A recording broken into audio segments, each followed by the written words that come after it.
everyday automotive problems. The Under the Hood Show is heard weekly on this and other great radio stations across the U.S. Find out how you can participate in the show by visiting underthehoodshow.com. Now, let's go under the hood with the Nordstrom's Motor Medics. Welcome to the Under the Hood Show. We are glad to have you with us. Russ Evans is here to answer your automotive questions. Hey, thanks for joining us under the hood. Shannon Nordstrom is here to do the same. Welcome, hoodies. Thanks for tuning in so we can help you tune up. I'm Chris Carter here to answer your calls at 866-594-4150. What has caught your attention in the automotive world? We have not been here for a week, Shannon. It was just Russ last week with some help. I actually listened to Russ. Didn't really watch because I was hustling through the Denver airport, and I got a notification came up that he was on Instagram Live. We were on Instagram Live with the Under the Hood Show. And so I sat there and I tuned in and I listened to Russ. It would have been probably the second hour because my mom and dad weren't on there, and I was talking, and he was just doing a great job. I was thinking, you know what? I might just, stay another Thursday. Russ has got this under control. They were doing the job, not me. I just sat back and listened. No, I heard the second hour, is what I said. Oh, you didn't see it? No, I wasn't. I was in the air at that point. So. And you didn't go back and watch it? Not yet. No, I haven't yet. Neither one of you. No, I haven't yet. The big thing, and it's I haven't yet. I got some key takeaways from that there were so many things that I didn't know, and you'll hear that when you listen to it. Surprise! I'm not even going to spill them there. No, don't spill the beans. Let's make people go back to YouTube and listen to it, just like I need to do. It was cool though to hear. I mean, they were very clear that Shannon is second or third at favorite best. Yeah. It was pretty much. I mean, they didn't say it specifically, but you could certainly tell. Yeah, I'm sure it was. There's things I already know. I haven't had a chance to see. I saw that it existed. For those of you that are just maybe tuning in now, Chris and I were both gone, and Russ has ran solo here before, and so he was doing that again with producer Doug helping organize behind the scenes, and our founders, Art and Marie Nordstrom, were on for the first portion of the show with Russ. And so, no, I have not had a chance to get back and listen to it yet, but I will. I haven't even listened to my own podcast yet that I did with our trade group that I put on the Under the Hood Show Facebook page. So I hopefully can find out what I said. I found it best not to go back and Don't check. do it? Nope. You don't want to second guess yourself or hear you can't what you did. You can't unring the bell. That's right. So just let it go. Speaking of ringing bells, you were were gone for some bells. We had a wedding. My son got married, and it was fantastic. It was in Vermont. Very, very similar to here as far as the topography and the atmosphere. It was really the same. I mean, mountains and forest and ski areas. It was much like the plains of South Dakota. Sarcasm meter above your head right now is so pegged. Yeah, it was stunning. The whole thing was great, and it was perfect. It was wonderful. It was great. And so when you tried texting me, and I was hiking in Lake Tahoe. Yeah. And then when I texted you back, you were hiking in the woods of Vermont. Yeah. And you said you were bringing back all the ticks. You and I are going to have ticks from all over the country right here in South Dakota. I did notice, I was paying attention when the car we rented, I don't know if I should say what it was. I did not like it at all, but I would have if I hadn't bought my car before it, so I felt very fortunate. It was not, it was fancy for a new vehicle, but it wasn't as good as mine. If that sounds, I liked mine more, and I'm glad I didn't drive that vehicle before I bought a car. I think you should tell us what it is. I had rental experiences too, and that's kind of a thing. I know Russ has talked about his rental experiences. I think you should. It was a Nissan Murano. All right. Oh, that new body style. And I just saw one yesterday. Even my wife, who could not care less, noticed the complete lack of torque. Well, it's that seat. You couldn't do anything. You couldn't. And it's kind of like stepping on a plum, isn't it? The turning radius was, I think the whole, like 12 degrees. Exciting? Just 12 degrees. You could lean left or right, and then you had to back up and lean the other. It was awful. Like turning a skateboard? We were staying in a cabin, so every time you pulled in, you had to back out and make a turn. Took us an hour. It was like a 17-point turn just to make a right turn. It was off. I bet you if it didn't turn as much, you were actually leaning in the car. We did. We were all like, get up. And the sensors were overactive, and it was. You think you might have ran something over too? Huh? No. It was because a leaf would set it off. And if I mentioned it, we were at a cabin in the woods, and I'm not kidding. Leaves set it off. So as they were kicking up off the side of the road. Every move you made in the driveways was beeping the whole time because it would detect a branch or a note leaf. to self: don't rent a Murano. Now, I did notice the stereotype is true. By far, there were more Subarus than any other make. Which stereotype? That Vermont and Subarus. That Subaru's the official car of Vermont. And my daughter-in-law's dad said, "Yeah, they're people up. They're great." He goes, Well, think of the terrain. You've got any all-wheel drive car up and down hills. Yeah. Did you look around? You see anything else that was all-wheel drive you would recognize? Well, I'll tell you this. What I did recognize, there was the regular. It was regular as far as a lot of pickups, a lot of F-150s, all Ford, just like, and the number one car by far, model-wise, and they were everywhere, was Ioniq 5s. Oh. EVs, Hyundai Ioniq 5s. Everywhere. I bet we saw. Hold a lot of. Is EVs. it because they're so recognizable that you saw every one of them? I would say yes, except I specifically started looking to see what was. I mean, I was looking for everything. After I saw my first 10. How about Cybertrucks? All the Subarus, no Cybertrucks. None. No. Well, and I think that would be that would be a turning radius issue there too. A few big. They turn. Yeah, but you're on mountain roads, and it's. I had one turn around in front of me at the hotel in Oklahoma, and it was like. Yeah, it was. But they were everywhere. I didn't see any Hyundai Ioniqs that I could recall. Yeah, there were. Not in Oklahoma, probably. Different geography, different people. It was. It was super interesting, and it was cool, just beautiful and great. Our bed and breakfast, or our Airbnb, was a cabin on Lake Champlain, so it could not have been. So it was like a mix. Oh, wow. It was a wedding trip, and it was fantastic. And we had the cabin where. How long were you there? A week. A whole week. Yeah. Lake Champlain? Lake Champlain.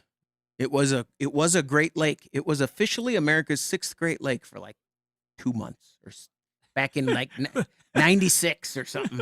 They named it official. Are they hanging on to that? Clinton named it, and then the Great Lakes Association was like, nah. So they took it off.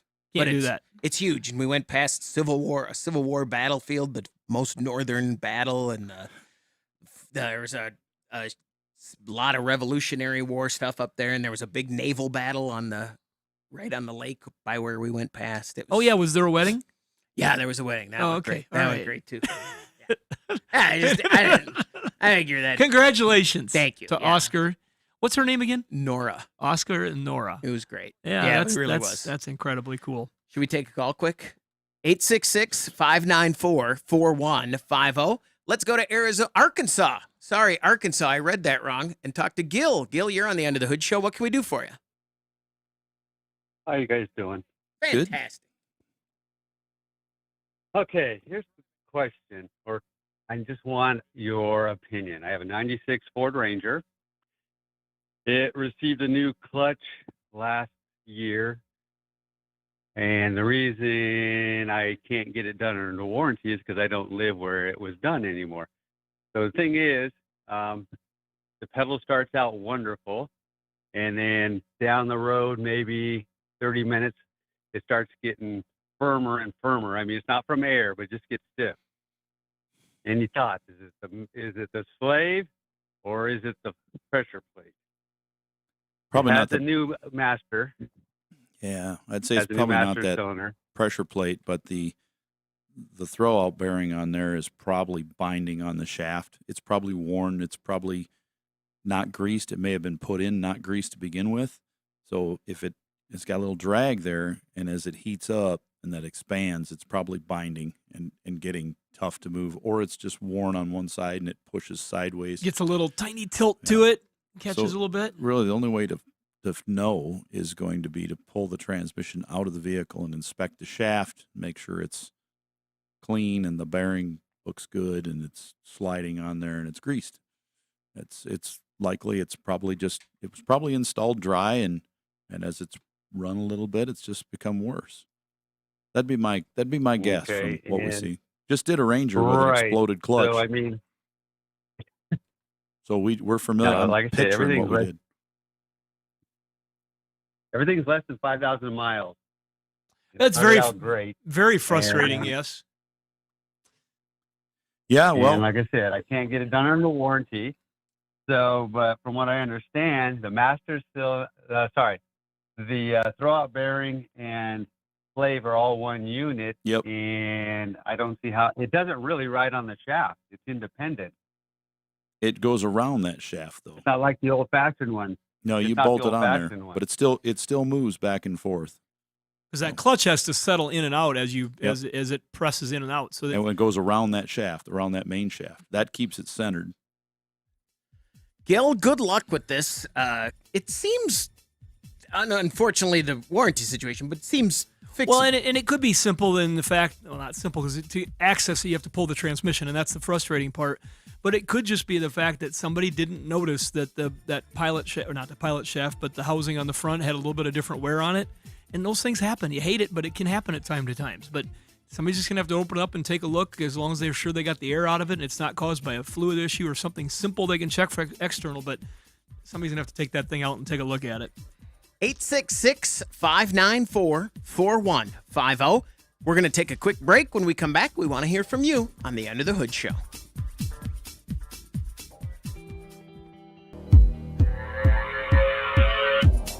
Three friends talking cars.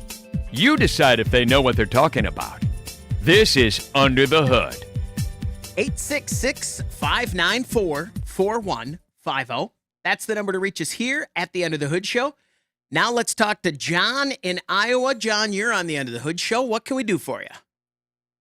Well, good morning, guys. I just wanted to first say thank you for the help. I called in 3 weeks ago on a 97 Toyota Tacoma that had a small drip on the rear pinion seal. I don't know if you call that or not, but I do. So you told me to replace the pressure valve on that thing, and for about $10.50, my problem solved.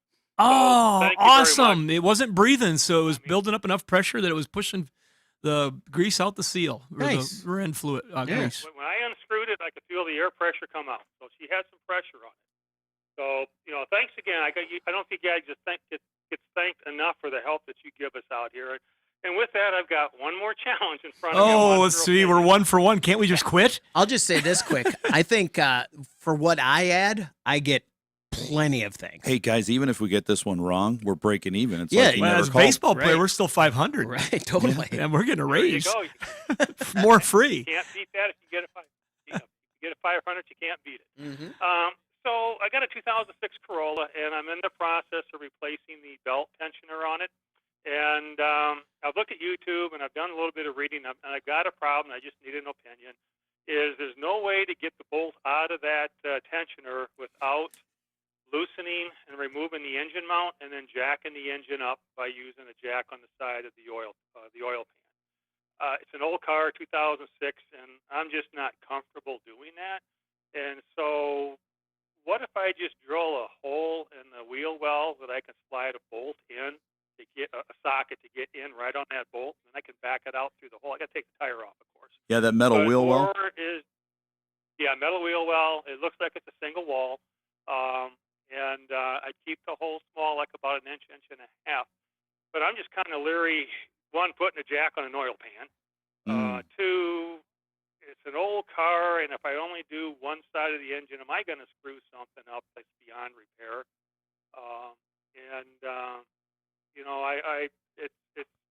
I just kind of wanted your opinion on what you guys, if you ever run into that problem. But that's all YouTube says is you got to jack it up. And I don't always trust YouTube.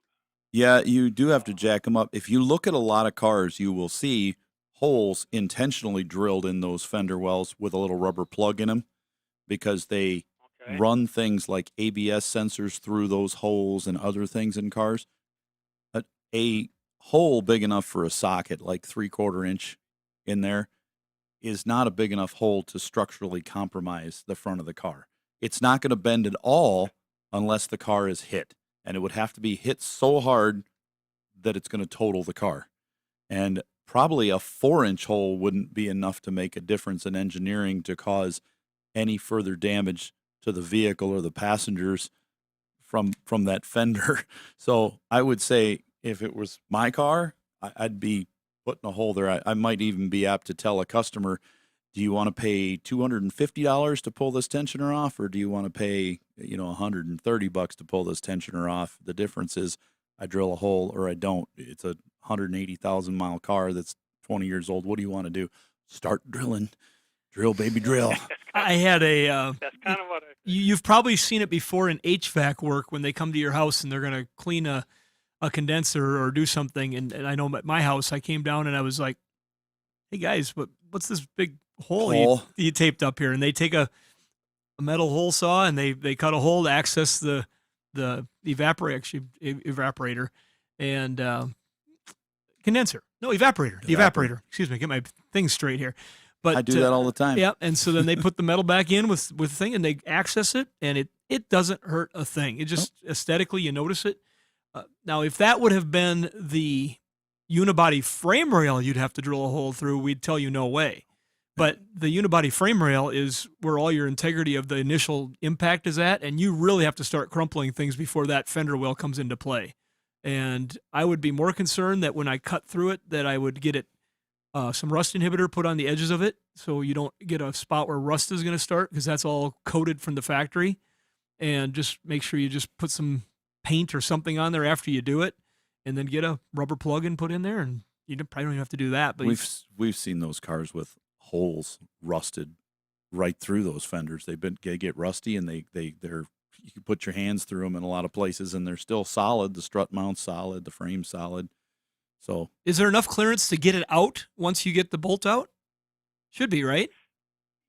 Yeah, there is. Because the bolt's like a couple inches long, and there's only about 3/4 of an inch between the head of the bolt and the inside of the fender rail.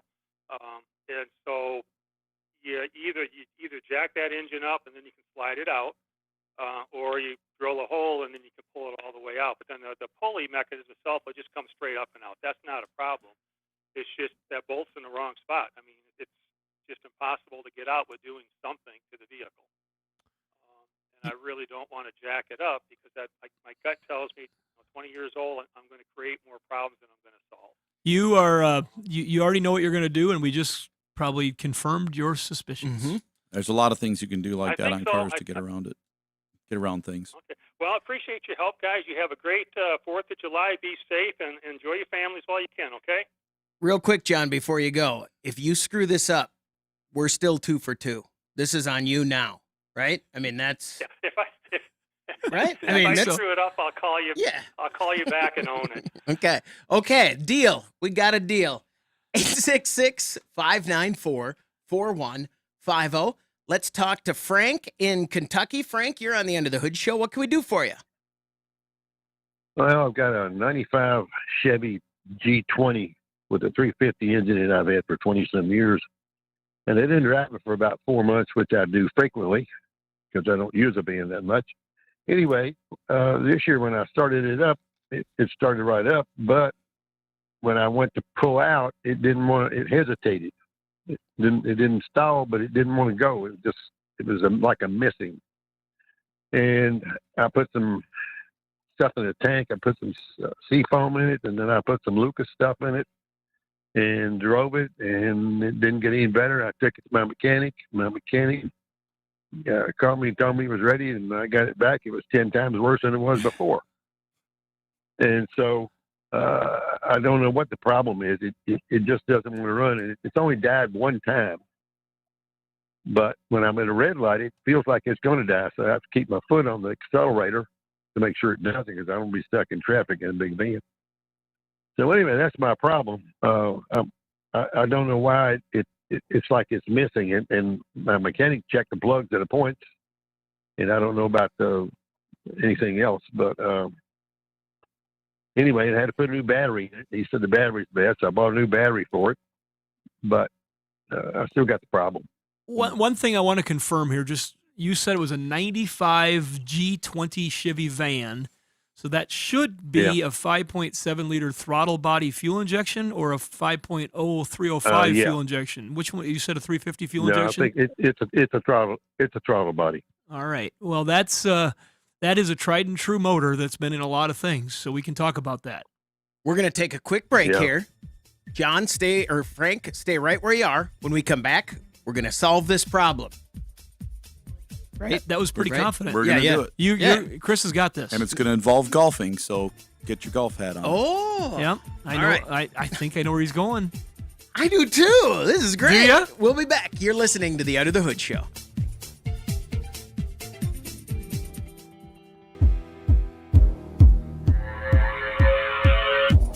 With over 2,000 episodes and over 200 stations, Under the Hood has the knowledge to make your car feel good. This is Under the Hood. 866-594-4150. Don't forget, if you watch that, you can watch the show on our social media channels. That stuff. I've had a rough week. That's all right. And if you subscribe to the YouTube feed and join the Hoodie Fan Club at underthehoodshow.com, you could win a hoodie. Like Janelle Franca, congratulations from all of us here under the hood and our friends over at Berkeley One Classics, who are celebrating 50 years of collector car coverage, and Universal Technical Institute, uti.edu, the best place for automotive training you're going to find, in our opinion. Check them out today, uti.edu. All right, Russ, Shannon, reset this for us. Well, Frank has got a 95 Chevy van, just to keep it simple. It's a G van, which is the pre-express van, for those that are kind of just wondering why we call it a G van. That's all right with me. It's the older looking van. That's all right with me, too. And that van has got a corporate GM motor in it, which is the common 5.7 liter throttle body V8 that was used in the pickups, the Roadmasters, the Caprice cop cars. I think in that era, they were even probably putting that into... It was in everything. Everything. Just if it motivated and had a V8, that's what it got. They used. So there's a lot of experience that we've had at the shop, and Russ has had hands-on. He's had one in his own vehicle that he's played with because he did a conversion on one. Oh, yeah. I took an old one and put that one in because that was modern at the time. Yeah, right? Exactly. So Russ had teased us a little bit before the break that we're going to go golfing and talk about that during the break. So Chris got all excited, and he said, I think I know. Yeah. Huh? You want to take a shot? Golf tee. I don't know what's the problem, but I know we're sticking a golf tee in something. He's going to use a golf tee. Yeah. All right. Do you play golf? I did. All right. Not lately. All right. If you did, then you might have some old equipment laying around. Go find yourself a golf tee. Unplug the EGR valve, the vacuum line from it, and put that golf tee in there and see, not on the vacuum side, not on the EGR valve side, and see if that problem goes away. Because it sounds to me like you have either one of two issues: a problem with that EGR valve, it's sticking and letting some vacuum, or the vacuum's going by because the solenoid's sticking on it, and it's pulling that off the seat, and it's not completely closing. You could tap on that valve lightly too and see if that'll seat it up a little bit once you've got it unplugged. That'll cause it to surge at idle, and then as soon as you step on the throttle, it'll go away because you're letting exhaust gases through there with burned air and fuel already, so it'll run bad. The other thing it could be is the distributor. The distributors on those are very problematic at idle speeds, and they're really bad about starting up cold, hard starts, surging, misfiring at idle until they warm up for 2 or 3 minutes. As the magnets start to break down in those distributors, they can't keep the dwell high enough. So, yeah, that's something that happens on those a lot. So one of those two things, but I'd start by unplugging that EGR valve. When it's the EGR valve, it's typically even worse in reverse. If you put it in reverse and try to back up, that's where it's going to really be bad and maybe even stall. But when it gets progressively worse, it'll do it in drive and at stop signs as well. So that's where we'd start looking. That EGR, so the fix for that, if it is that EGR, is to replace the valve and the solenoid itself. I think our partner Dorman Products still sells them together as it used to be an OEM solution as a kit when you get both those items, because the valve would carbon up and not completely close. The solenoid would be holding it open, which caused it to come open and carbon up in the first place. So, it's together. I know they sell them separately still. Does that help you out there, Frank? Yeah, I think so. When you kick it down, I mean, it's like a race car. This thing is just flies. That's when the EGR should be wide open. Is when you're full throttle, it opens that valve and dumps it in to keep the cylinders cooler and recirculate that exhaust. So it would normally run well in that situation, but not at idle. But putting that Golf tee in there just kind of for As the a minute test. just bypasses that system for a bit and just see if it improves. And if it does, that's where you're going. Frank, thanks very much for the call. I've got an idea. I've been watching YouTube a lot lately. He could take a 2x4 and rip it. And then if he has a lathe, Rip it good. he could just make a golf tee if he doesn't have a golf tee. He could really just. You've officially been watching YouTube for way too long. A lot of YouTube videos. Wow. Yeah. Wow. 866-594-4150. Let's go to Kansas and talk to Bradley. You're on the Under the Hood Show, Bradley. What can we do for you? Yeah, I have to wait. What's going on there, Bradley? You passed away? What? You all right? Hello, this is Brad. Hey, Yeah. go ahead. Can you hear me? Yep. Hey, yeah. When an air conditioning system's empty on AC fluid, does that stop the air conditioner compressor clutch from kicking in, working? On Or most is that something everything, yes, on most everything it does, but there are a few models out there that are older that did not, and they were typically R12 systems, like an old Toyota or Nissan, anything with an aftermarket air conditioner, typically that was hung under the dash. You'd push the old button in, and they'd start running. So, yeah, what model of vehicle is it? Well, it's two different ones, but I'll just say a 98 Ford Taurus. Yep, Okay. for sure. That'll shut that off when it's low. I like that he said AC fluid instead of Freon, but is it a fluid? Is Freon a fluid or a gas? It is when it's compressed. Okay. It's in the system. It's both a liquid and a gas, depending on if it's running. If it's shut off, it's going to be mostly a gas, but a partial liquid. So if it's sitting and the temperature is 70 degrees, you got 70 pounds of pressure. Like, do you know what that's like? We talked about it. I'm not. Schrodinger's AC system, like the cat. You don't really Remember? know if it's a liquid or a gas unless you could climb inside and take a look. Do I have to revisit this again? No, you just Schrodinger's cat. I'm disappointed that you didn't That was the last. That was not even near my mind contain it. at that point. Yeah. Not even close. Bradley, thanks very much for the call. Good luck. You think Schrodinger and Schrader were related? Because Schrader valve is the valves on Probably. You know what? He's like, I don't want to use my last name. Let's come up with something else. How about Schrodinger? Let's just say yes. He was watching an episode of The Peanuts. They were brothers. Snoopy and They were brothers, and growing up, and let's just say yes. That's fine. We can just say it.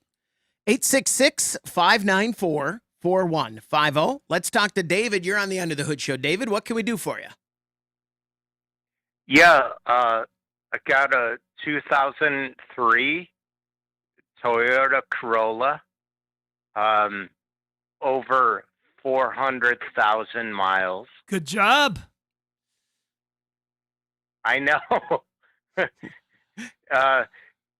I need I need to do the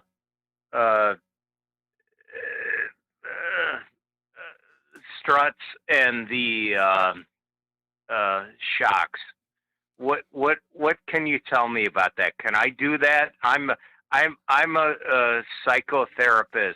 I'm not a mechanic. Can I do it? Yes, I think. So I can. If you believe in yourself, you can do it. Oh, that was the great. Hold on, sorry, David. Hold on 1 second. I just had the moment of my life. Right there, hearing Doug burst into laughter through the glass in the booth, through the soundproof glass. All right, good. He's still chuckling. Good, yeah. It hit him different than me.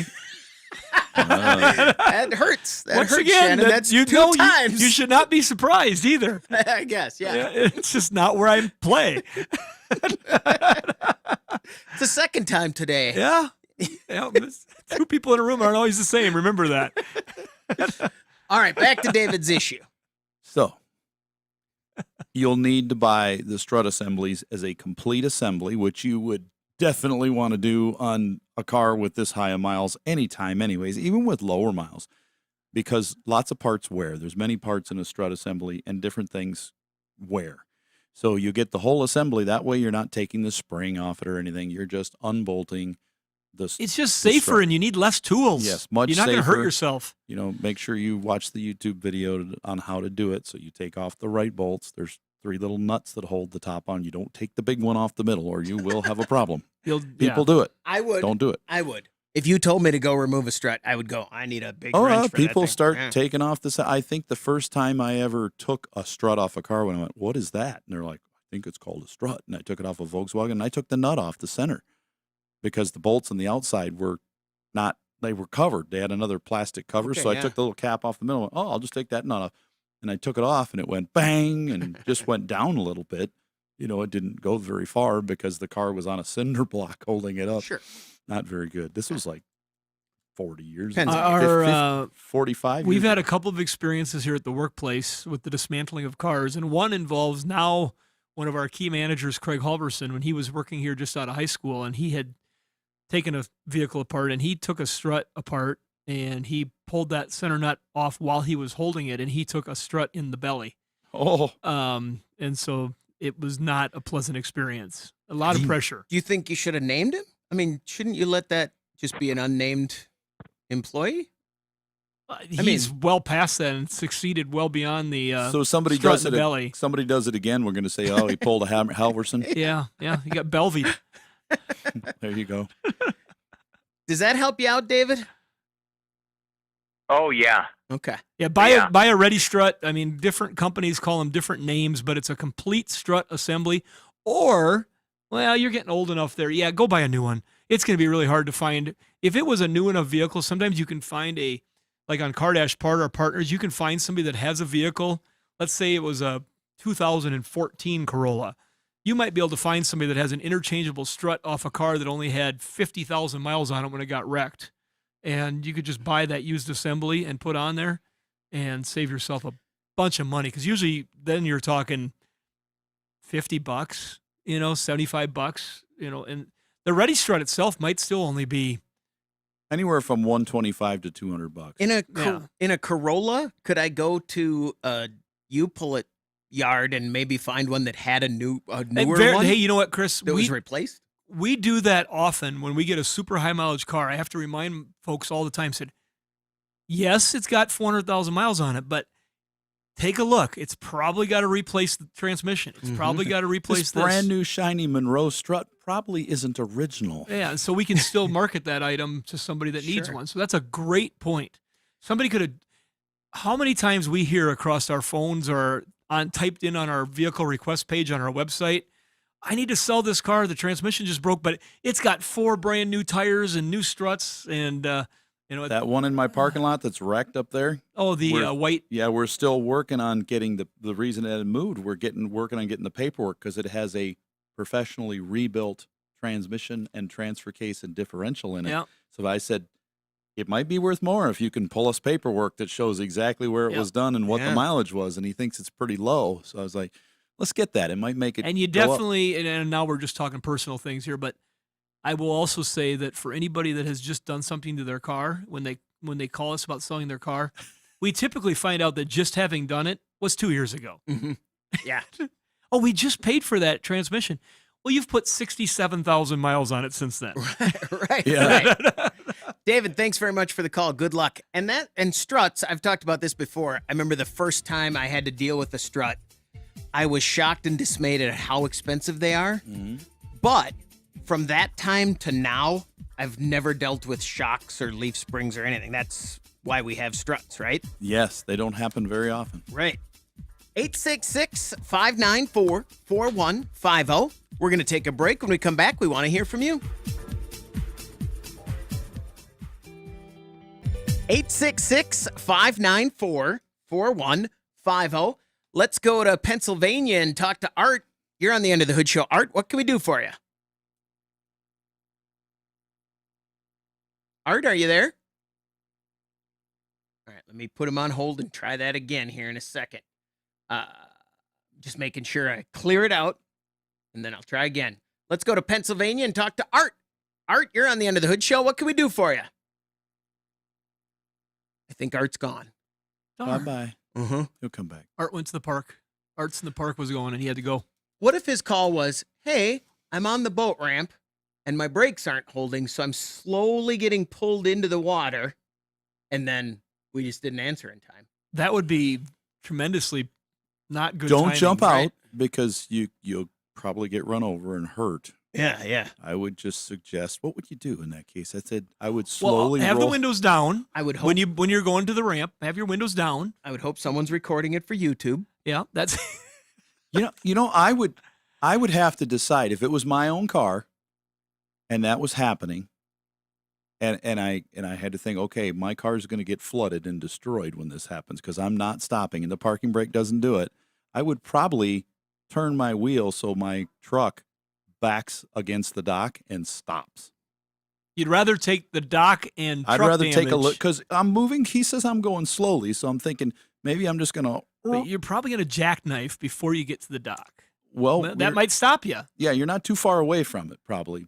Or I could even steer it a little bit if I've got a long way. Is but the if I got boat a short hooked way- or unhooked? Oh, it's hooked up because Yeah, you're. but I mean, It's pulling you in. is the strap on the boat, or are you hurting the boat too? Yeah. No, you're. I well, don't think you would because it's got far enough with the guard on the side. You're I down don't- there. You already unhooked the cable, probably. but it's still attached. The trailer. Yeah. The boat has the boat gotten buoyant yet? Oh, good I watch those question. boat ramp fail videos out in Florida all the time Mhm. at the Hull over inlet. That's a good question. Oh my! You see that kind of stuff? They drive in or they're I trying to pull as out we're with a- okay. We got the holiday ahead of us. We'll ask Art that There when are we get him there back. are boats that are going to end up there. Oh, yeah. There are trucks that will be in the water this weekend. For sure. It's going to happen. Summer driving tips. And two things I can predict will happen this weekend on the 4th of July at a lake. A boat will go in the water, Mhm. and a marriage will probably be ended over the argument ensuing about getting the boat in the water. That's true. One of those two things both those things are going to happen somewhere this weekend. My new in-laws have a sailboat, and my son went out sailing with them. They have a big sailboat on the lake, and I said, "How was it?" He goes, "A lot more yelling than I was used to or ready for." There's a lot of yelling when you're sailing. First of all, you need to yell when you're sailing. You need to tell everybody what's happening There's so a mast nobody coming gets around. their head chopped off. Yeah. And also, a mast. they all are driving. They Masters all coming. have different opinions of what should be done. He said there's a lot of yelling. Was there a clear first mate, did he say? I would have. And a captain? Did they have Well, there you go. That might be part of the issue right there. I doubt it. Let's talk to Mike. You're on the Under the Hood Show. Mike, what can we do for you? How you doing? I just have a general question about spark plugs because I know you guys sometimes recommend things other than OEM, and I'm wondering if you have a preference for spark plugs specifically for a Ram 5.7 liter. Well, you've got 16 of them. Lucky you. It still amazes me how This is a sometimes Hemi. I have when we're putting a rebuilt engine in or something, or even a used engine, and I charge somebody for 16 spark plugs, and they say, hey, you made a mistake, and you charged me for 16 spark plugs. Now, most people that drive these vehicles, they know that. Oh, A I bet lot you of- 50% don't, Russ. Yeah, a lot of them don't. So I they're mean, like- 75% but tell don't. them, well, you've got 16 spark plugs. Well, wouldn't I have to have a 16-cylinder engine? It's like, well, they don't make those in trucks. They have 10s in some, but no, you have 16. There's 2. Well, why would they do that? I said, you're preaching to the choir. I don't know, but that's just what they do. It's an emissions thing. It's supposed to run better in this Hemi engine, but yeah, 16. But I would say, for a set of spark plugs in these, one of the ones we use 2 different ones in there. I'll use NGK in that, and I'll use the Champion spark plugs. For whatever reason, I've always been on Champion spark plugs in the Dodge engines for going back to when they were something completely different than they are now, because they're a whole different new design, but they've always worked well for me. Never had a problem with it. So that's what I've run in there. You could pick those up at Advanced Auto Parts. They'll have both those designs available. Some places don't have every brand of spark plugs, but I know they've got those too for that one. And then, but it's a good idea to change them. We have seen a pretty significant change in fuel economy on a Ram engine like that, or any of the 5.7. How much are Rams. those spark plugs now? Well, they're going to run, depending on which one you get. Like you can get iridiums, you can get, just double platinum, things like that. They'll probably run between $10 a piece and $14, $15 a piece.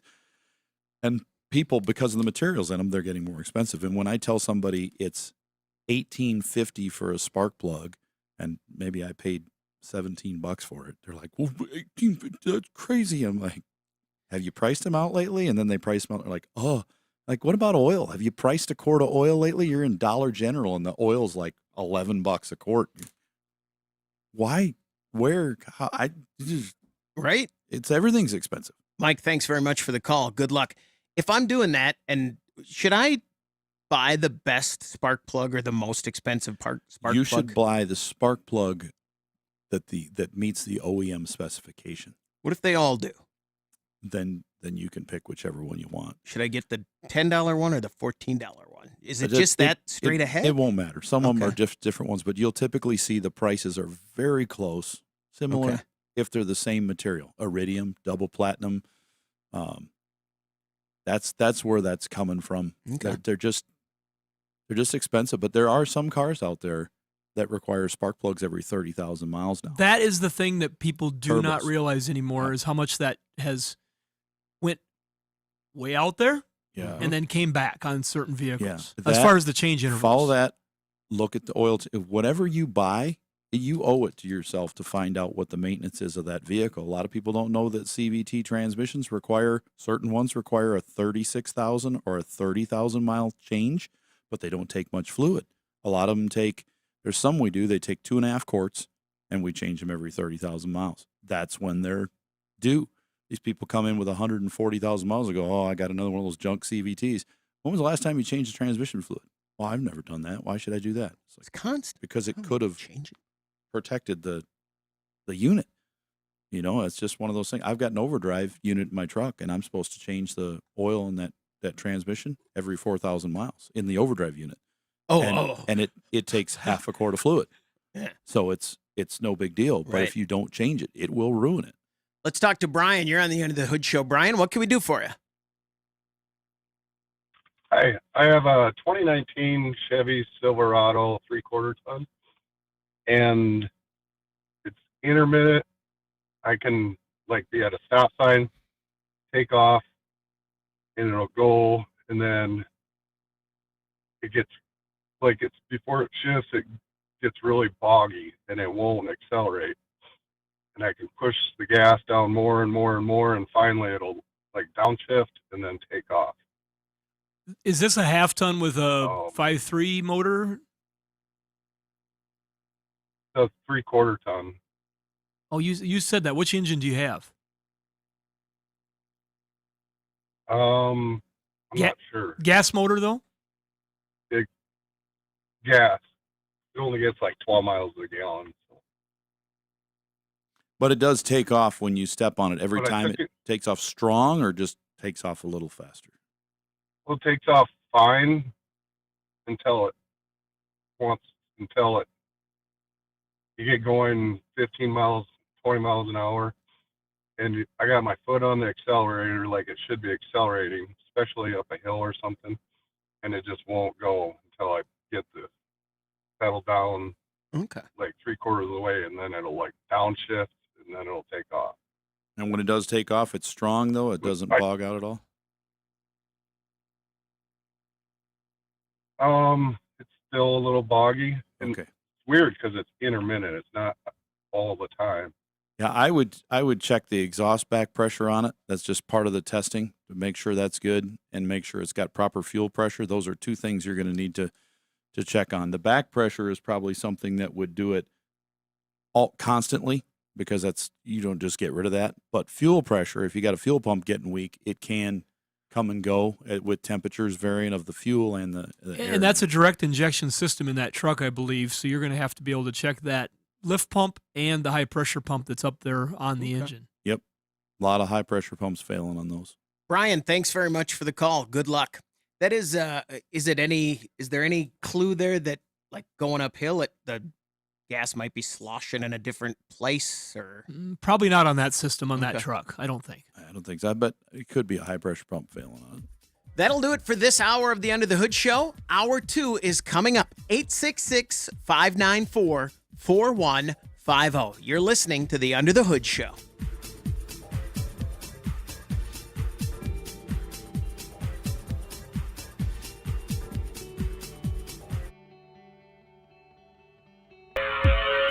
You're listening to the Nordstrom's Under the Hood Show with the Motor Medics, Shannon Nordstrom and Russ the Super Tech Evans.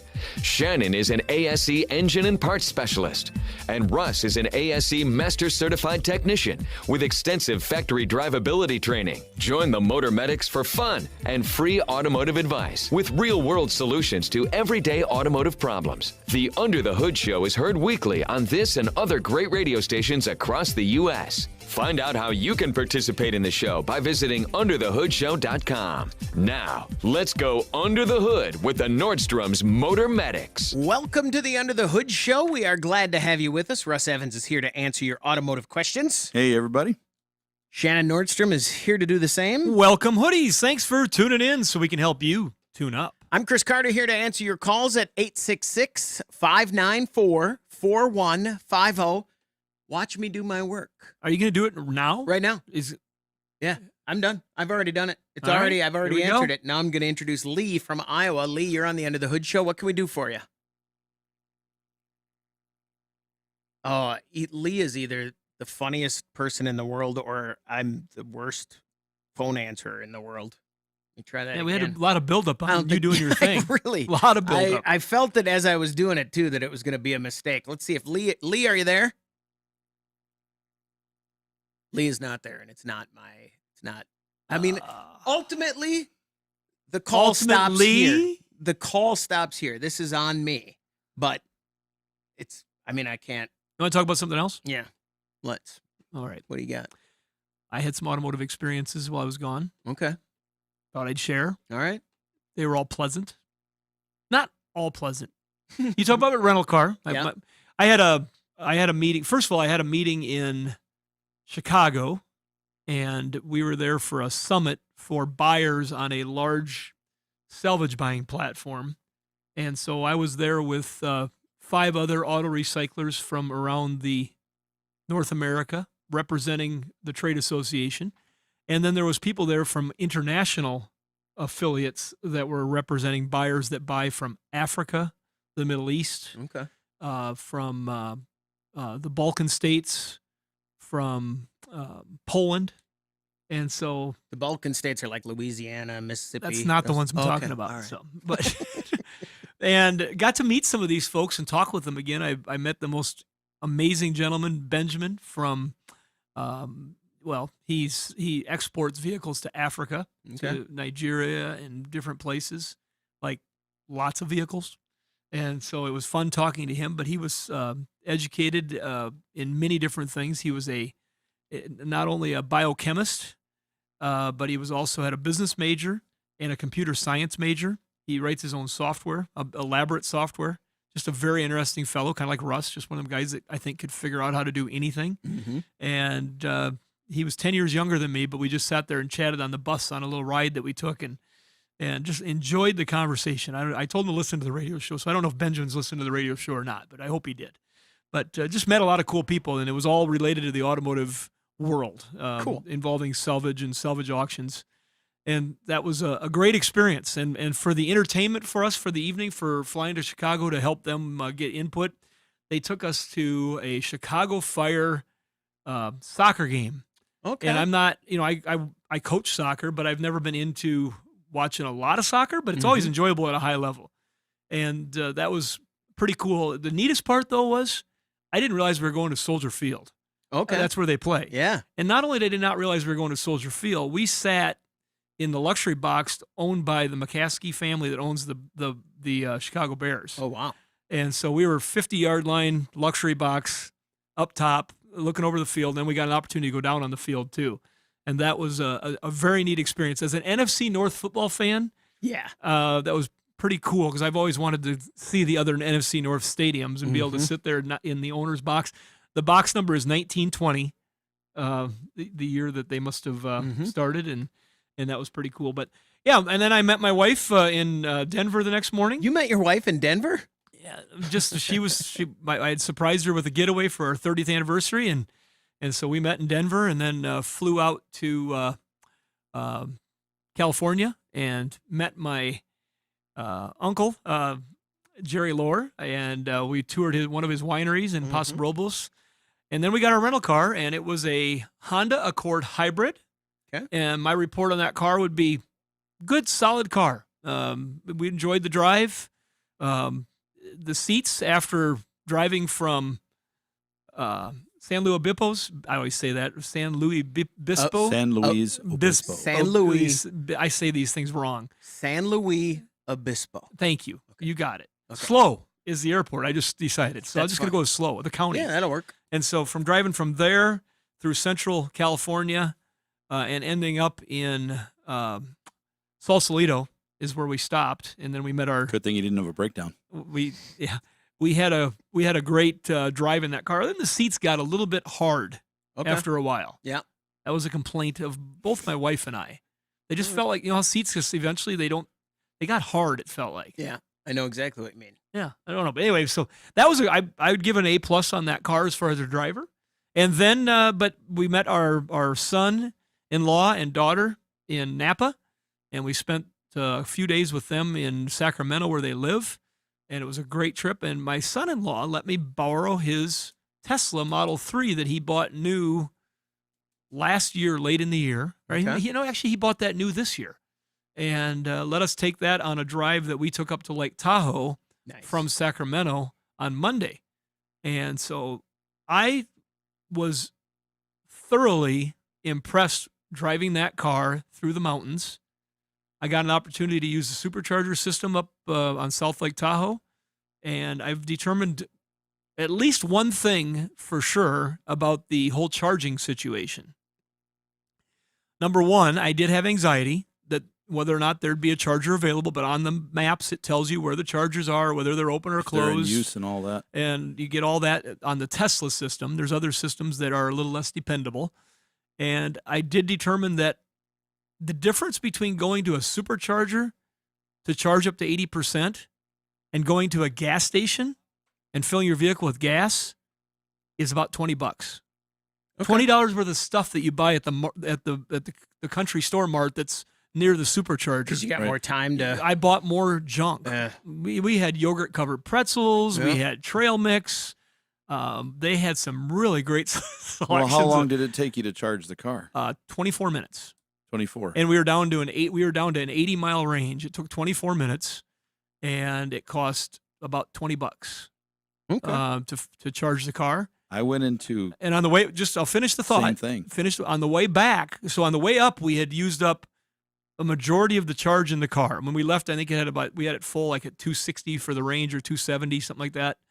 And on the way back, 2-hour drive down with all the regenerative braking, and we were driving pretty fast going back because it was fun.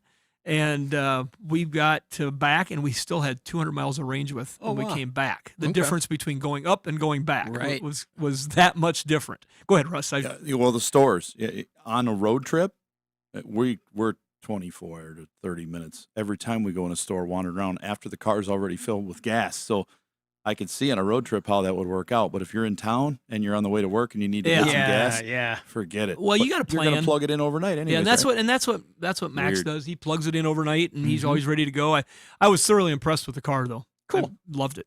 Let's go to Colorado and talk to Eddie. You're on the Under the Hood show. Eddie, what can we do for you? You look so comfortable, I didn't want to bother you. And I said, well, I'm pretty comfortable. What are the strangest days of calls we've had in some time? Was Eddie talking to us or somebody in his room? I think, hold on a second there, Eddie. I think he was in a situation where he'd been on hold for a while, so he was just having you know what that means? I told my story too long. Let's go back and see if we can get Lee from Iowa. Lee, you're on the Under the Hood show. What can we do for you? Hey, guys. Hey, glad to hear from you, Lee. Go ahead. Hey, I have a 1949 Frazier Metropolitan, and it has a overdrive in it. And I was wondering 2 questions. How does it work? And how do I troubleshoot it? Who takes these calls? They didn't ask me any questions. Sorry, Lee, we're busy. We're out of You know time. how long it's been since I've worked on one of these? For me? You want to know how long it's been? Never. You know how long I've known about it? 2 minutes. Well, I had a guy I worked for in Texas named Weldon Cook who had, I think he had one of everything.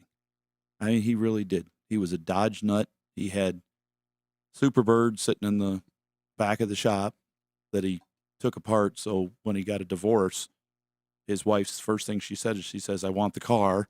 And he says, "You can come get it. It's in 500 baskets in the back room." And she's like, "Oh, give me the money then." So, and he had all these other cars, and he had a Kaiser, a Frazier, lots of stuff. And I remember working, if this is what I'm thinking about, this has gotten electric.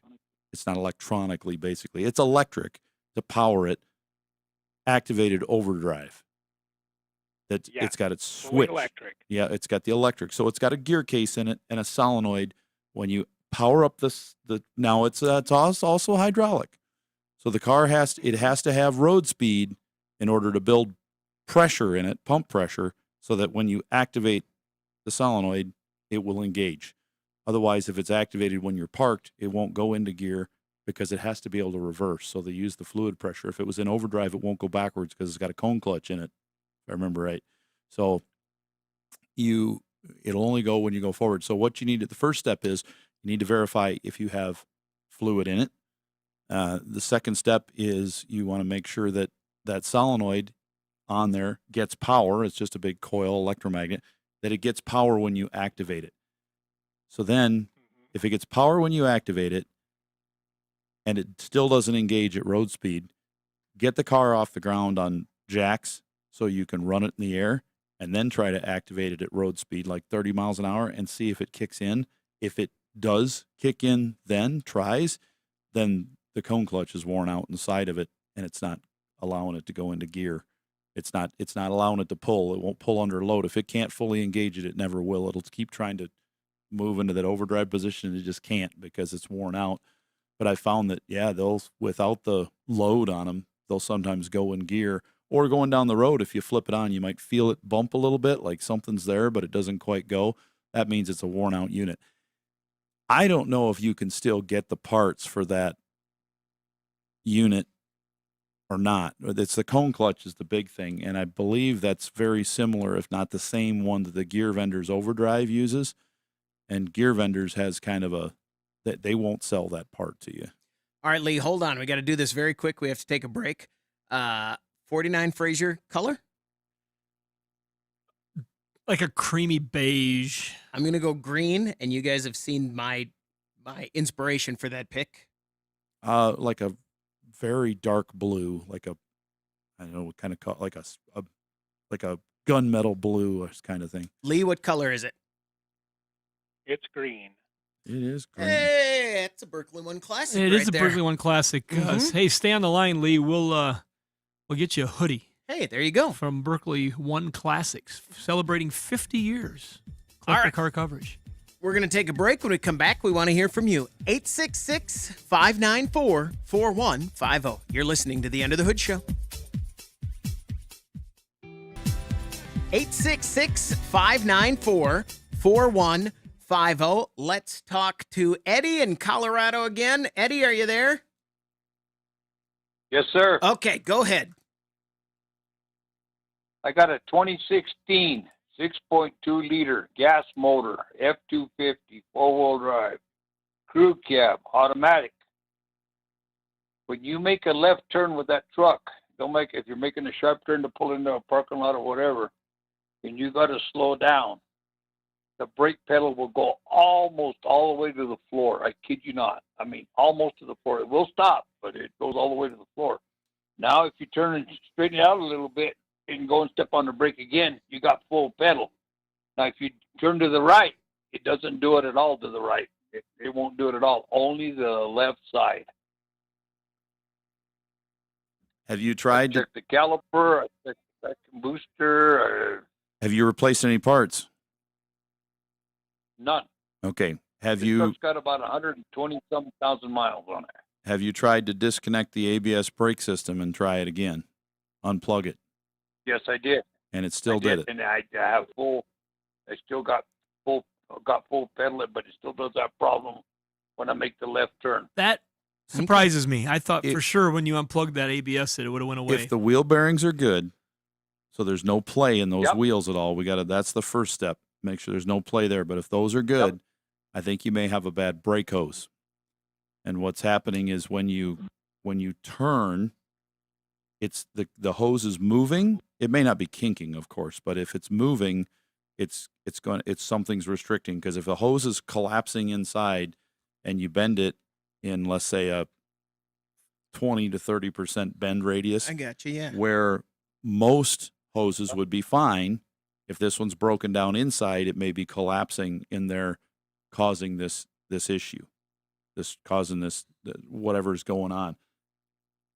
But I would put a pair. The hose could be the hose could be the problem, but it could be either hose. It could be either hose having an issue. I would probably, if I was going to put hoses on it, I'd probably put a pair on it. But it has to be something that's physically moving, because the fluid level is not just going to slosh to one side and be low. It's something either in the ABS, and you've unplugged that, so that's not it, or it's something in a brake hose, because that's one's electronic and things moving. The other one is, the brake hose is moving. It's being kinked. And then the wheel bearings, you said, were good. Nothing's moving there and loose. So it's almost got to be a hose that's moving and causing the restriction. Same thing will happen if you have brake caliper slides are sticking on one side or the other. You'll step on the brake and you may not have anything the first time, because when you let up, it didn't pull back to reset to push that fluid down. Does make a trip to the grocery store exciting, though. Yeah. Russ, is there anything inside that? Is there anything inside that analog brake unit that is just the flat out hydraulics of it? Not going left, not turning. It only does it when he turns. Yeah. So it would have to be like an electronic issue when he turns. But if he unplugs the power system from it, it still does it on a turn only. Yeah. Got to be a physical. I'm going for a brake hose probably. Well, it'd be great for him if it's that simple. Yeah. And they're cheap. Does that help you out there, Eddie? Yeah, that'll help me, because I've checked everything else. I've been doing this work for 54 years, dude, and I've never seen one do it like this before in my life. We get that all the time. We think we've seen it all, and then we haven't. There you go. Eddie, thanks for the call. So, yeah, and is that am I ever going to replace a brake hose and have made anything worse? Not if you do it right. Yeah, I mean, I don't mean me, yeah. You bolt it on and you bleed it out, you're done. Okay. How much is that going to cost me if I bring it in to get done? Oh, bring it into a shop, expect like you see, warranty repair, brake hose, $200 to $400. Okay. You see those things. I could see, let's say a brake hose the hose itself is $45 to $80, even let's say $100, and then an hour labor wherever that shop rate is, between $100 and $250, depending on where you're at. Yeah. Okay. Eddie, thanks very much for the call. Good luck. 866-594-4150. Let's talk to Jack. You're on the Under the Hood show. Jack, what can we do for you? Good morning. Hey, I got a 21 Chrysler Pacifica, and I'd like to know what kind of transmission I have. Do I have one of those that has to get changed quite often, or what? That is not a CVT. That is a straightforward, I believe, like an 8 or a 10-speed automatic transmission, Jack. And it's going to have a service interval on it, probably, but closer to the normal stuff you're used to seeing in that 60 to 100,000 mile range would be where you'd want to be on that, depending on how you use it, for sure. And Jack, by the way, my dad did pass along your greetings when he ran into you. Was it at an auction or somewhere recently? I'm trying to remember where he said he ran into you at. At an auction, yeah. Yeah, my dad was at an auction probably trying to buy another sign that he didn't need. or anything random. Like he came home with a mermaid the other day. She's got to go back in the water. You can't. I mean, where we are. Yeah. Does that help you out there, Jack? Well, just a minute. Back to that transmission. I have a 21 Nissan pickup, Frontier, and I want to know about that transmission. What are you doing to your cars, Jack? How are you driving these things? That Nissan needs to be. I just want to know if I got to get after changing stuff. The Frontier? Yeah, I think that's a drain and fill on that one. Yeah. You'd have to look it up to be for sure, but I think that one's a drain and fill. Drain and fill, but still, again, you're going to have a longer service interval on that. That's not a CVT or anything in that. I think that one's 80,000, but you got to look it up to know for sure. Yeah. I just think it is that. Yeah, I'm glad to hear that. I really don't think much of those CVC ones. Well, you know what? They've gotten a really bad rap in some cases for good reason. If it was some of the early designs were not great. Some of the ones that shift have a bad problem. Exactly. But then there is folks that just don't understand the service intervals, and we've seen people service them well and have 170,000 miles on them and move on. The amount of cars that use them now is a bunch. They're tested and they're Nissan's solid with them. Subaru. I mean, Nissan uses a lot of them. Subaru uses them. I just bought a Honda Civic with it. Yep. And my car also has paddle shifters and different settings, and it fakes the shifts. Yeah. And it's totally believable, and it's the silliest thing I think I've ever had on a car. I mean, it does it just because people want it. Paddle shifters on a CVT. I've wondered that on the CVT when they fake the shifts. Is that simply really just to hide the CVT fact from some people? Because it sure seems like a silly thing to have. Because they let off the RPM just a slight bit, then they drop it into neutral for a little bit to slip a little bit, and then they put it back in at a different ratio, so it feels like it's dropping down, where they could just leave one smooth. Yeah. They ought to have a button. It's like, do you want the smooth shift or do you want the shifty shift? I wonder if I can go through my settings and maybe turn off I the don't shift. know. It sounds like a feasible thing. Tachometer, and it does the whole thing, and it's really funny. It's just I don't mind it, but it's super fun. Every time I notice it, I go, oh, that's silly. All right, we're going to take a break. When we come back, we want to hear from you. 866-594-4150. Guaranteed car repair advice or double your free back. This is Under the Hood. 866-594-4150. That's the number to reach us here at the Under the Hood Show. Don't forget, you can watch the show on our social media channels. And if you miss an episode, you can always listen to past episodes on the podcast. And if you subscribe to the YouTube feed and join the Hoodie Fan Club, you could win a hoodie. Like Brian Willard, congratulations from everybody here under the hood, and our friends over at Universal Technical Institute, UTI.edu, and Berkeley One Classics, celebrating 50 years of collector car coverage. Let's go to Kansas and talk to Ralph. You're on the Under the Hood Show. Ralph, what can we do for you? Well, I have a 2019 Ford Ranger. The dash lights come and go. Bright, dim, seems to be no rhyme or reason why they change.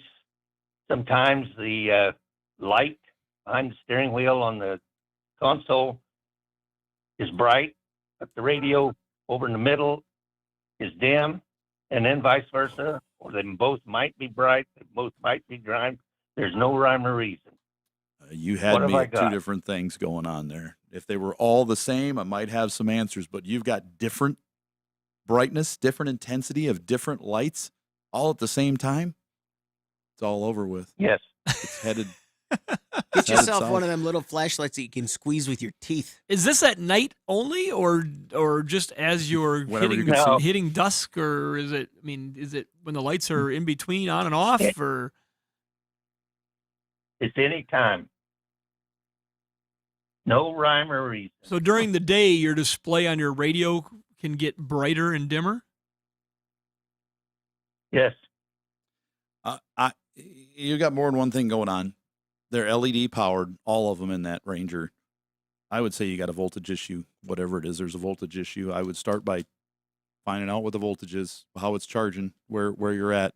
I'm going to look at body voltage, which takes a little more work. You got to go through the fuse box, check the voltage there, but I'd also look at the battery voltage and see it could be as simple as an alternator that's starting to fail, not working quite well, and its voltage is going up and down just a little bit. We see that often. Vehicles are very dependent on their power source. When you hear us talk about AGM batteries, the absorbed glass mat batteries, and how important they are and how that technology is so far superior to other batteries that, in fact, people are going backwards and they're putting them into older vehicles now and even lawnmowers and stuff. You know, my lawnmower sat all winter and didn't really get used at all last summer. A garden tractor, what do you do every summer in those? Put a battery in them, right? Seems like it used to be. Well, our lawn got really long when we were out on vacation here, and it was like real, and the mower wouldn't do his job anymore, so I had to get on manual. I'm like, I'll put the key in the tractor. Is it going to crank? It started. Really? I was surprised with the AGM battery. It just held. So anyways. Did you fire the robo mower or just put it in timeout? The grass was so high that it thought it was an obstacle and kept stopping. Then I learned you can turn it off, the detection, and then it'll just go where it was mapped to go. That seems bad. Well, it'll still stop if it hits you. If it physically contacts you, it will stop. But it's good to have it because I have a lot of walls, and it'll drive right off them.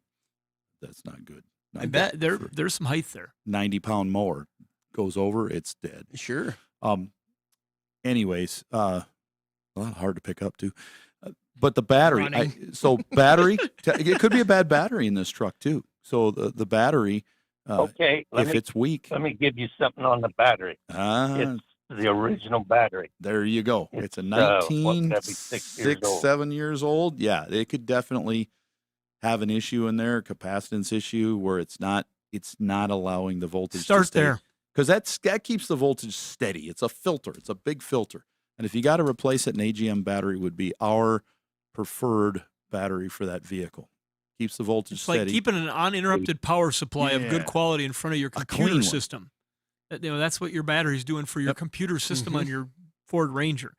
At first, when you started talking about the lights, I was starting to wonder if you had an ambient light sensor problem, but you've got different things in different areas. If it was all the same, yes. But one bright, one dim. Or a sensor getting covered up by something laying on your dash, or if you put something up there weird. Yeah. Sliding around a little bit.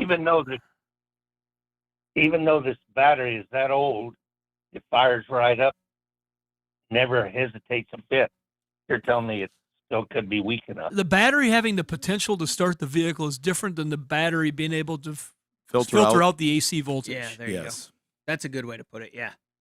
Ralph, thanks very much for the call. Good luck. I'm stuck on the fact that he said he had a Ranger, and I thought, 21, 20. They're not that old, are they? The new Rangers aren't 2019. I had to pause for a moment when he said that Right? to think, what is this? Oh, yeah. Yeah, This it's is weird. Yeah.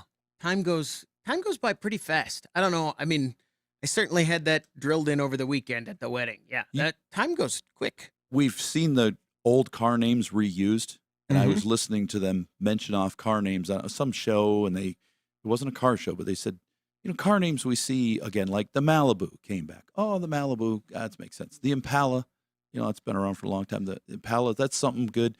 Nova, when it was reused, poor choice for a car, we beat on that one quite but it's a bit. a name you could use. But they said, what are some car names that you could think of today that no way, no matter how cool the car was, would really work? The number one was Bel Air. Look at the new Chevy Bel Air. Isn't it cool? Interesting. That's a good. I don't know if for me, if the Bel Air was a Camaro or a Corvette looking body, I'd be like, I don't know. It just doesn't fit right. Or if the Bel Air was like a nice Impala, four-door, that kind of car, luxury, I'd be like, I don't know. It just, I couldn't think of anything that the Bel Air name that would fit. Now, Lincoln. An SUV? Hybrid SUV. You could always have like a luxury Ford. Yeah. But Chevy, I couldn't think of Yeah, anything. where Mercedes has the Maybach, could for GM's luxury car be the Bel Air? Oh, yeah, there you go. I just can't. But I think that's an era gone by for the people that appreciate the name. I think so. I just couldn't wrap my head around anything named Bel Air. Malibu, I could still see that. But Interesting. See, my kids, Biscayne was another one that was. my I think that kids was know number about 3. like Grandpa's '57 Chevys, but they never They got might not excited know it's about a his Bel Bel Air. Air. Right. Yeah. Yeah.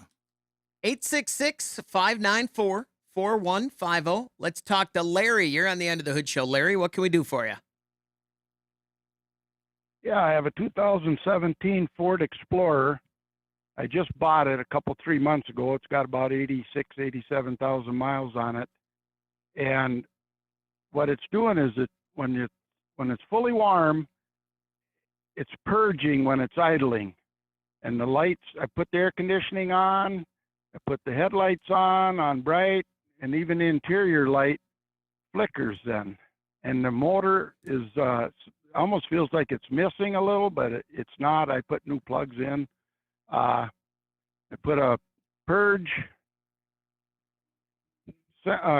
map sensor in. They did at the Ford dealership, and a purge valve. They thought it could be that, but that didn't cure the problem. So I don't know. When it's cold, it's running at a little higher RPMs, maybe 1,000 or so. Doesn't do it. As soon as it drops down to fully warm and it's idling, you take it around 5-10 miles down the road, come home. It's fully warm, 500 RPMs, between 5 and 6 about, then it starts that purging. How about the engine surging? Yeah. Yep, that's what it's doing. It may be a voltage issue. If it's charging, if it's got an alternator problem and the voltage increases and decreases, that can affect your idle because that's going to affect the computer system. As the voltage gets too high, the computer disengages the alternator. It gets too low, it engages the alternator. And if it goes back and forth, that alternator puts a several horsepower strain on that belt and slows the engine down. So it'll, goes up and down. That can do that. The other thing that can do that is, it's at a shop. You would think they would have checked the basic stuff, but sometimes they look above and beyond that, thinking they've missed the simple stuff. Something as simple as a little CRC intake system cleaner or not intake system cleaner, but mass airflow sensor cleaner. You want to make sure you use the right product to keep it safe, but clean the mass airflow sensor. It may be dirty and not reading correctly. Sometimes when you're using a product to clean something, just the simple act of cleaning it can make a world of difference. So if you've got an airflow issue and it can't read that hot wire and that mass airflow sensor correctly, that could do it too. There's multiple things that can cause it to do this. It's just going to take some diagnostic time at a shop, and it's the diagnostic ability of some shops. The check engine light doesn't come on or nothing, so yeah, they're having a hard time here. Yeah, and they did give me some fuel cleaner from Ford to put it in the gas tank and run that too when they put that new purge valve in. But it didn't make probably, if Ford gave you fuel cleaner, it's probably BG 44K, which is Motorcraft 44K. That the factory actually recommends their 44K product, which is the BG 44K, to clean that because they have so many problems with these new direct injected engines with injectors and things. So it's a good product to use. Larry, thanks very much for the call. Good luck. 866-594-4150. We're going to take a break. When we come back, we want to hear from you on the End of the Hood Show.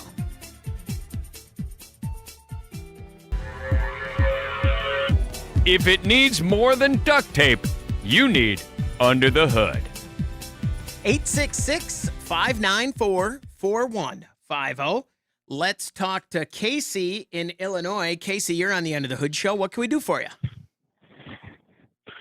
Hi, all. I just wanted to say, big fan of the show. Thanks. Yeah, and I got a 2019 Chevy Silverado. This thing seems to be stuck in four-wheel drive. The little 4x4 indicator on the dash is not there. It doesn't say anything. I scanned it. I have a code C11B3-5A, which is for the range actuator position. Yep. And I picked it up, looked at the rain sensor, it looked like the wires were all good. I got another one and put it on, and it's still doing the same thing. Yeah, I would. Have you looked at the fluid in that transfer case? I have not. That was my next step. Yeah, I you was better planning do to that. take off the transfer case actuator and making sure that that connecting piece is good, Yep. and then check the fluid. Check the fluid. I would just start there. I would take that drain plug on the bottom and pull it out enough to see what the condition of the fluid looks like, then put it back in. If chunks of metal come out of it and it's black, you could just stop there and get a transfer case. Because if it's not moving inside, not shifting, or it's just spinning around in circles because it's broken, you're going to get that code, and it's going to damage the shift motor by turning like that. But we see that a lot. It's something that if they break, that's what we see, is that it's internal transfer case failure. I don't say that we see a lot of transfer cases fail, but when they have failed, a lot of the times it's because it's just junk inside. Something is broken and come apart, and we find chunks of metal in there. Same way with front differentials. But yeah, I would look at that first, and then if the fluid looks good, when you pull the motor off, see if you can shift it by hand. Oh, yeah. Turn it. You might not be able to turn it, even though the fluid might look good and there's no metal chunks. It might be broken inside and not able to turn. So you've got to be able to physically turn it by hand, get it to go through all the gears, low, high, neutral, all that stuff, and then put the motor on. But the motor has to be programmed. When it's put on, it's going to have to be calibrated with a simple scan tool that does calibrations. And if that does happen to be the case where you pull that plug and it's got a bunch of junk coming out, there are probably for that model of vehicle a lot of really good used options available for a lot less money to get a replacement unit. So you could go to Cardash Part, they're a partner of ours, and find a professional automotive recycler near you that has a unit available. And, we always tell this trick to people, not always, but many times, but when you're buying from someone like that and you can buy it directly from the person who dismantled it, or they're dealing with like a team PRP partner that is someone else that does it the same way and follows the same standards, you should always get the VIN number of the source vehicle so you can check it, make sure that you're matching it up correctly, number one, and number two, just to verify the miles using a Carfax report or something like that. Casey, thanks very much for the call. Good luck. That's one thing that we don't talk about enough. Car-Part.com, a partner of ours and a partner of your business, too. You can use it if you live in an area where there's lots of centers, lots of recycling places. Yep. You can search by search one place and see all the people near you. You don't have to go to all the yards around. You can sort by zip code, and you can sometimes find things. And one of the hacks that a lot of people will do if they're looking for a part that has got less corrosion on it, they'll purposely search a zip code that's in the South. Right. And be willing to let them ship it to them so they can get away from corrosion, and say it's a hard to find rim that commonly gets corrosion on the beads and stuff inside of it. So those are things you can do. Do they are plugs magnetized these days? Do they pull in all the drain plugs? Yeah. Yeah. Okay. Pretty much everything. I remember that with my Volkswagen, my old Bug, that you couldn't. There wasn't enough time to get all the metal out of that thing. You pull that screen out, and it would just be.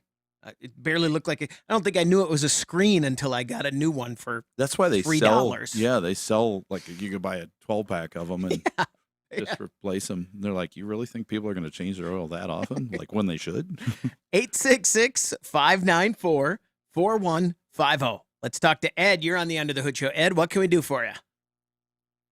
Yeah, well, I heard you guys talking a while back about the 5.7 Hemi, and I have one. And I'm hearing the tappets. I'm at 80. It's a 2017. I'm at 88,000. I hardly noticed it, but when you start it up in the garage first thing in the morning, if the passenger door is open, the wife's getting in or something, I've heard it just the last few months. And now I did a little research on it, and I think there's a problem with these things. Am I right? You might be hearing exhaust and not tappets. Does it warm up and get quieter? Yes. It's probably exhaust then, because usually lifters, tappets, they'll get louder as it warms up. I'll listen, not guaranteed, but pretty certain it's going to be exhaust. I got a neighbor with this same truck, same year. So exhaust manifold problem. When you start it, and it sure sounds rattly, but it's definitely the exhaust. But once it's fully warm, it sounds quiet. like it sure sounds like more than one just little leak spot. Oh, it'll be the whole thing. Yeah, the whole thing begins to leak. If you get yourself a strong flashlight and shine it down at that manifold, look all the way around where it seals to the head, and if you see black marks coming out of it, Tracers. carbon tracing, then it's definitely leaking. So check that out. Now, knowing that you heard us, we put that thought in your brain, and then you go to the internet and start looking for it. You will find people that have had top end problems with Hemis. You'll find people that have had top end problems with Silverado 5.3s, GM 5.3s, 6.2s. Not as much the Toyota thing. You won't hear much tappet issues there, but the top end noises, yeah, there's people that have got plenty of documented cases of that, but it doesn't mean they all do it. It's just it can happen. And so I think you at this point let's be hopeful, even though it's not an easy repair because it's kind of a pain in the butt to switch out that manifold. But it's something that you should consider before you get too worried. Before I go into so would that be then the manifold or just the bolt? No, we replaced the whole manifold, and you'll see that most of the time that manifold's out of stock because everybody's trying to replace it. Just the one side. The right one's hard to get. The left one you can usually get. But Dorman Products sells those manifolds. A lot of times, even they're out of stock. They're just a super, super high replacement part. So that's good news in one sense, but it's not necessarily. Well, it'll go for a while. So I've never seen anybody say I can't drive my truck anymore because it's so bad. But they're like, this is annoying and embarrassing. It's making this noise. What do I do? It's like, well, wait until one's available. Get one, put it on. You might find that they're available right now. Maybe you call down to Advanced Auto Parts and say, hey, you got a manifold? And they say, yes, I do. And the hardware. Don't forget the hardware. And if they do, pick one up. If that's what's leaking. What's that going to set me back? Well, I've seen people charge anywhere from between $400 to $800 to install one for labor, depending on how many bolts come out, how many bolts break off in the head, that kind of things like that. But a lot of times those come out pretty good on those vehicles. So it's on the lower end, plus the cost of the manifold. Manifolds for most any car are going to be between $125 and $225. I see a lot for the part itself. For the part itself. Ed, thanks very much for the call. Good luck. Let's talk to Tim. You're on the Under the Hood show. Tim, what can we do for you? I got a 2010 Dodge Caravan, and I'm starting to feel something not good in my power steering pump. Uh-oh. It's not stressing or anything when I turn it, but I can feel that it's just not working absolutely perfect. I was wondering, the oil's good, it's not burned or nothing, I don't have any leaks, and I'm wondering if I can prevent that from getting any worse. Is the fluid clean? Yeah. If the fluid's clean, no. I'd say if it's starting to get a little dirty, you might be able to change it. But those vehicles, we really don't see a lot of problems with racks. I don't know if I've ever put a rack in one of those models. Yeah. I think you might just be out of luck. Might be that the pump is getting a little weak and it's not getting accurate pressure to it. Got 110,000 miles. I'm surprised you're calling with a rack problem on one of those. Yeah, our friends down at Furniture Mart USA use these vans for service vans, and 350,000, something like that. Yeah, 400,000, and power steering pumps seldom on the list of problems, or rack. Yep. But you might try some Justice Brothers power steering conditioner. That'd be a great idea. And just see if that's something you can pick up at auto parts store. And it's a kind of a prescription pharmacy type stuff. And if you put that in that power steering system, that could help. But it could just be that you've got a failed. Could he have you don't think it's a physical binding of a strut or something? You know. I don't think so. It's possible. We just don't see them on these vehicles. Pretty much anything that has to do with the turning up there, we just don't see a lot of issues with in this model vehicle. Does that help you out there, Tim? It drives fine. Everything works fine. Okay. It's just maybe I'm paranoid about the whole thing.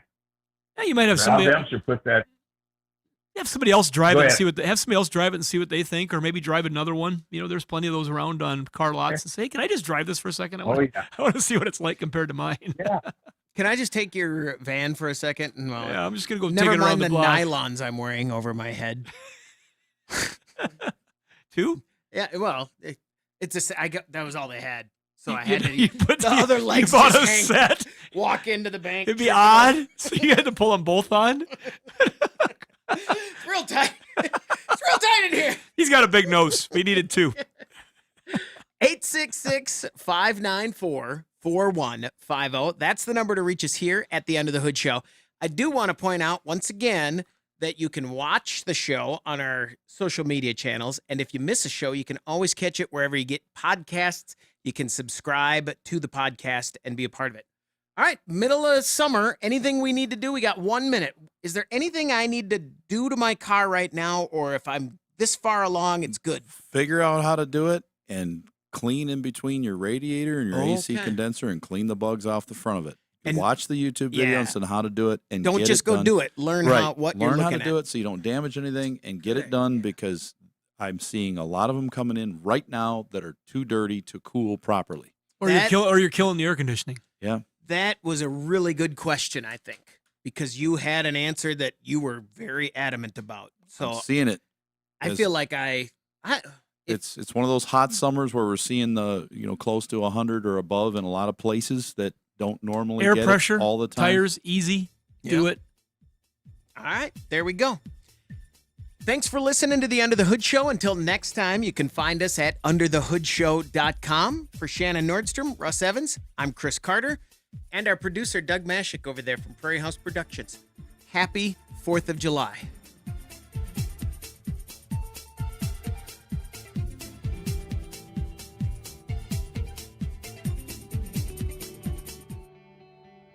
All right, this is the after show. I got nothing. You got anything? You got nothing? I got nothing. Hey, I do have something that's just I never got to during the show, but when I was driving through the hills going up to Tahoe in that little Tesla Model 3, I was like, this is a fun car to drive with that low center of gravity with with the battery down. It was a fun car to drive through the hills. And it's what year is the model? 2025. Is that so? That's the newest one they have. Okay. And Those look better. And I it's think. just a rear-wheel drive, a nice long-range rear-wheel drive. He bought the most basic thing he could get because the price tag was right, fit what he was doing. And as I was trying to help my daughter figure out how to get her brakes fixed and a rattle that she's got in her 17 model vehicle, I'm thinking we're probably gonna have to spend $1,000 on her car on maintenance items that he doesn't even have to think about for like ever. I had him look up. I go, hey, on your app, I go, what's this suggested maintenance? And they make it very simple. I can't remember what it was, but it was basically like, yeah, there's not much. And they said if you drive on salt areas, make sure you get in, inspect the brakes, rotate tires, and when they're off, inspect the brakes, because they said the brakes get used so seldom that you can get corrosion buildup on the slides.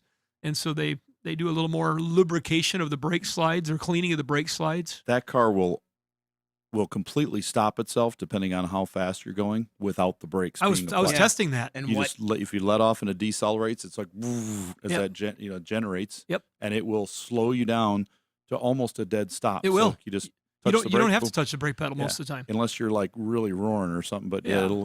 it's one pedal. Stop. But and that start. led me to something that just happened to pop up on my internet feed because I get the Ford emails as a Ford customer. Yeah. And the 103rd Pikes Peak International Hill Climb, sponsored by Gran Turismo, was held June 22nd, 2025.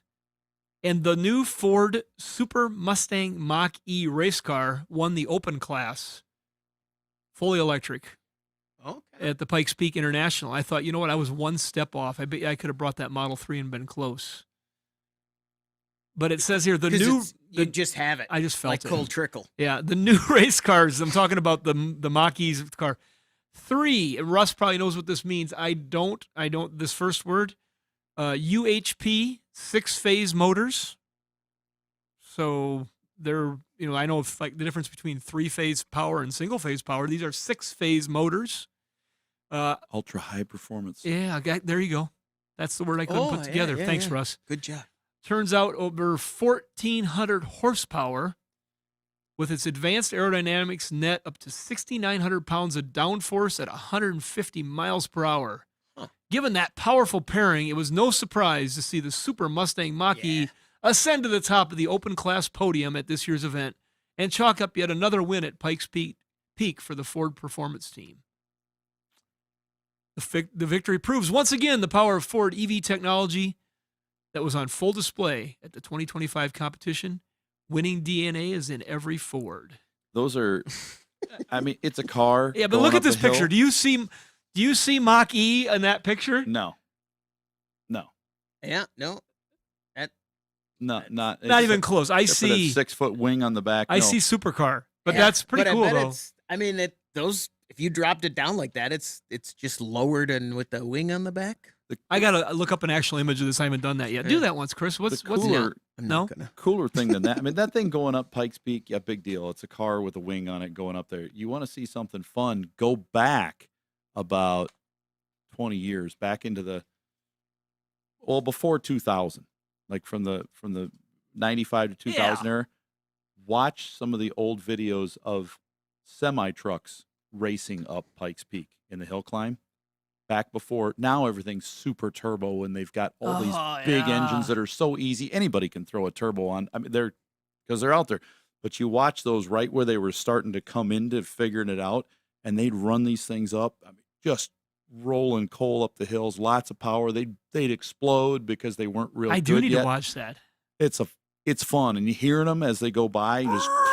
It's like a tractor pull. Now everything is like a giant jet engine with these turbos, and they can hold up the whole way. I'm working on it here. Okay. Mach-E supercar electric. Well, I think that here we go. I think that one of our own from Garrettson, South Dakota, Michael Coburn, I don't know if he still holds it, but he held the record at Pikes Peak on an ATV. I don't know if he still holds that record or not, but at one time he had set the record. There's one of the photos from that looks like AI almost, doesn't it? Didn't the GT, one of them have only? No, that looks like a Mustang GT, doesn't it? It looks like a new Mustang GT, 2-door. That one, it does say that. We were speaking of this. Does it have to be? Does it have to be a 4-door Mach-E? It could be specifically built for that. Look at NASCAR. That doesn't look like that. NASCAR says, "Oh, look, it's the Toyota Corolla or whatever it is," and that's not what is that? I gotta hand it to. I gotta say the NASCAR. They are amazing at stickers. I can't believe that those cars, the way they look with the stickers on, just blows me away. Right there. Or the Charger. Right there. Let's take a look at some more. Yeah, there's some green beans. Yeah, well, I was on it. There it is. There it is. This is super fun. This is super fun. Oh, there you go. Now that looks like nothing compared to a Mach-E. It's a 2-door. Wait a minute. Are you saying, hold on, go over there. Are you saying that the press release you got from Ford about how awesome they are might not have all of the details? It ends with Explore Mustang Mach-E. Yeah. Yeah, we just explored. Yeah. And found out that they don't want you to look at I want to buy that. We were up, we went through, when we were in Vermont, we went through Smuggler's Notch. It's a pass over the top of a mountain. And it is Smuggler's Notch. It's the notch in the mountain where we went over Donner Pass. I've done Sounds that. like That's hard to go over without thinking about. Oh, I looked at Tammy and said, hide your arms. Yeah. Yeah, so this area of Vermont, it's just touristy, winding roads. It's maybe 5 miles an hour to make the turns, and you're going through the mountains, and semis get stuck on it. Yeah. And they have to get pulled out. And it probably says no trucks at the beginning of it, right? On both ends? I did not. My son's new father-in-law was talking about car, and we start going there. It was just us and the kids. And we go up there, and there are signs everywhere that say semi-trucks not allowed, trucks not allowed, double, axle. And then there's the bars, like at bridges where they have the bar hanging before you get to the bridge. And then there's video screens scrolling. No trucks, no trucks. They need this in Pier at It that was low bridge. it was the most ridiculous thing I've ever seen. But trucks get so caught up there. They actually this year, or at the end of last year, at some point, they installed a switchback where you have to slow down and go at 1 mile an hour through this little chicane with curbs. Oh, to get and access. it says, if you can't do this, you can't get through Smuggler's Notch. Smuggler's Notch. The Notch, I think it says. Yeah. And I said, well, this is ridiculous. I mean, come on. This is. So we went back. Got a semi. And I was like, yeah, that now they have this little, he goes, yeah, a guy already got caught. A guy got stuck up there.